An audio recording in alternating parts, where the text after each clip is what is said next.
அப்படியே உட்காருங்கப்பா. அடுத்து ரெடியா இருக்கீங்க.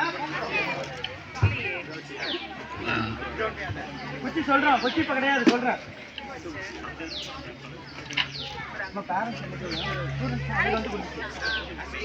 Ready ready ready.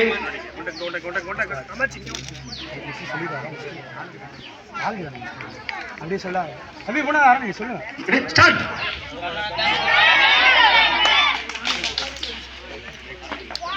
Very good.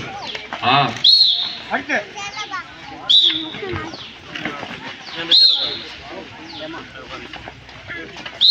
இது நாகம் 16 என்ற வரிசையில் வருகின்ற 3வது குத்து வரிசை. படமெடுத்து ஆடும் நாகம் போல் முதல் பாணியில். Very good. பின்னல் உட்காரணும், அப்படியே உட்காரணும். நாங்க வலிக்குன்னு சொல்லி அருமை. அப்படி போடுங்க. அதாவது இந்த கைக்கு கூட ரத்தம் ஓட்டம் வர்றதுக்கு முன்னாடி என்ன பண்ணி கிளாப் படிச்சலாம். அதாவது நாங்க செய்கின்ற கலைக்கு எங்களுக்கு கை தட்டலே